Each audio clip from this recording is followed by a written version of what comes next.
New at 6, homes and properties are disappearing in New Buffalo before their owners' very eyes. Beach erosion has reached dangerous levels. WSBT 22's Caitlin Connon is here. And Caitlin, there are questions about what's causing that erosion. Todd, we've reported extensively on high water levels in Lake Michigan and how that can damage beaches and bluffs. But people in New Buffalo say the erosion they're seeing is from more than that. They say the harbor is the problem. These members of the New Buffalo Shoreline Alliance have owned homes and lived along Lake Michigan for decades. They have so many stories, too many to count, of spending time with friends and family. There was all this fellowship all the time. There was great fun every week and each week, and there was, a different group here that was enjoying themselves. Now that's all gone. It slipped away as the sand slipped into the lake. The lake is relentless in attacking what used to be the beach and now the bluffs. And these men are paying the price to protect themselves from that fury. Warwick Shores neighborhood has spent millions to install revetments. The whole community has got fresh rocks, I'll call it, this year. And even that isn't always enough to ease all fears. When you lay down in bed at night and the bed shakes from the water hitting the shoreline, you go, what's the next play? What's going to happen next? How much is it going to cost? Or worse, am I going to have a house? Losing a home is a legitimate concern. 9 have gone into Lake Michigan in recent years, including the one right next to Ed Oldis's home. That raises environmental concerns and reduces the city's property tax base. Berrien County Commissioner Ezra Scott says that's not the only money New Buffalo stands to lose if erosion continues the way it is. People aren't going to come here to spend a vacation to put a chair on a bunch of rocks. It's not going to happen. Between restaurants, shops, and rentals, New Buffalo's tourism industry, really its only industry, will suffer. It's not about only us on the beach. It's about what the beaches produce for everybody. So is it just high water? Oldis says it's more than that. The people responsible for the loss of beach are the United States Army Corps of Engineers. The Army Corps built this harbor in 1975. The feasibility study laid out plans to mitigate erosion, first with 2 stockpiles of sand south of the breakwall, then with periodic dredging of sand from the harbor to replace those stockpiles. That sand was expected to flow down the shoreline and feed southern beaches. The plan was supposed to last 50 years, but Harry Salisbury with the Corps says that was simply an analysis period. I wouldn't necessarily say it was a contract that we had, that we were committing to dredge for 50 years and then stop.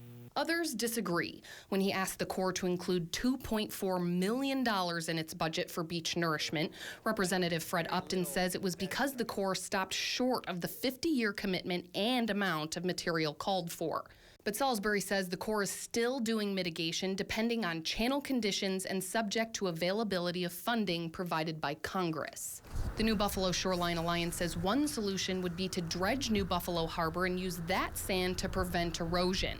Salisbury says the last time the channel was dredged was in 2018. Upton says the last time the channel was dredged before that was 2013.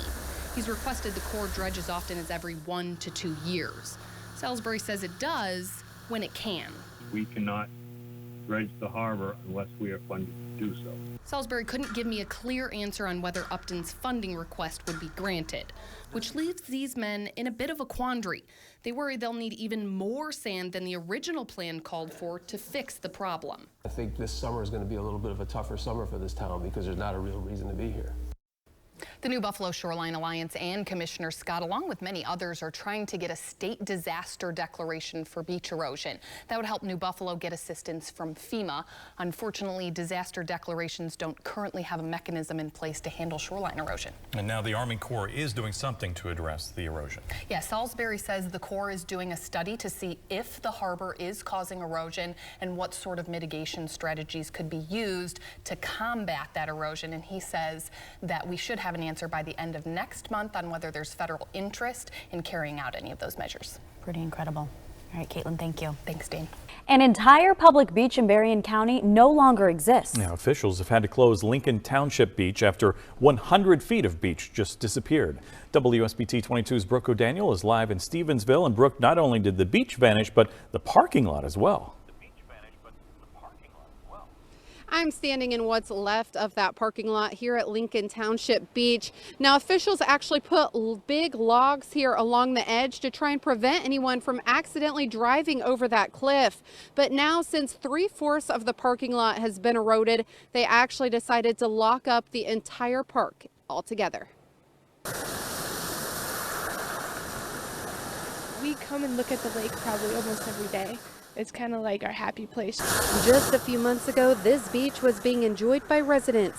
Now there's a gate keeping people out due to safety concerns. It's really sad. Every year we go there in the summer, and you know, my mom grew up going to the chalets on the lake there, and so just to see that it's gone is devastating. Lincoln Township Beach was the last public beach left in Stevensville. The other beach on Glenlord Road was turned into a lookout point many years ago, and now that spot is in jeopardy as well. And they just started redoing this park too because, you know, erosion had already been a problem here, so I'm almost concerned at this point that this new structure is going to be in the water soon. Lincoln Township officials say that Glenlord Park will be kept safe with an extension of the revetment wall. But as for Lincoln Township Beach, they aren't sure if it will ever reopen. It's heartbreaking to see your township impacted this way. You know, from a standpoint of the residents having, really losing the opportunity to go to the beach, it's depressing. As erosion continues to hit communities along the Lake Michigan shoreline, those who live nearby are concerned about the future. When I was driving on Lakeshore Drive here, I was thinking, will my kids even have Lakeshore Drive at this point when they're growing up? So yeah, I was just thinking about that. It's very sad. So what's the plan for the beach here? Well, officials tell me hopefully those lake levels go back down, and then maybe they can figure out some type of plan for the future. Live in Lincoln Township, Brooke O'Daniel, WSBT 22 News. New at 6, dreams are literally being swept away as erosion causes destruction along the Lake Michigan shoreline. That's right. Beaches, roads, even houses are falling into the bluff, and homeowners are really scrambling to find solutions. WSBT 22's Brooke O'Daniel is here in the studio with us tonight. Brooke, erosion isn't just a problem for these people who are losing their homes. Erosion will end up impacting everyone that lives in a village or city where property is destroyed.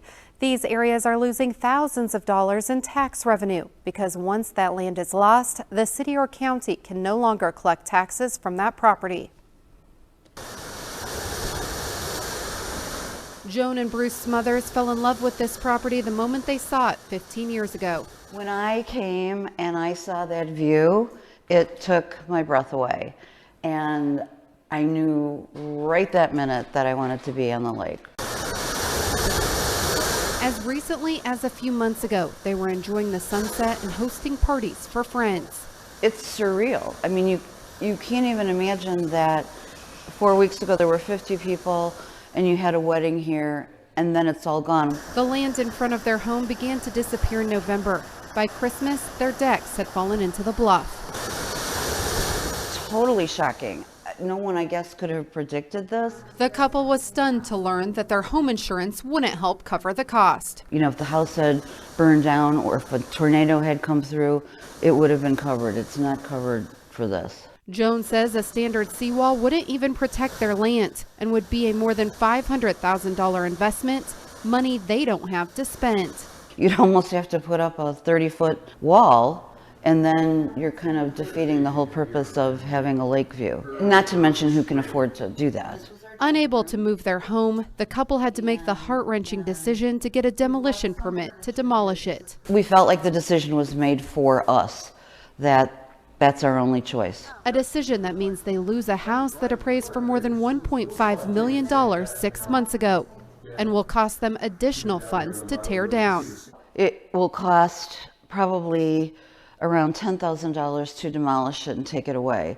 If it fell in and went into the water, it would be well over $100,000. They aren't the only ones dealing with this issue, and if the water levels continue to rise, it's going to impact even more people along the coast. A pity, you know. Dick Stauffer with Lincoln Township says it's not just homeowners that are going to be impacted.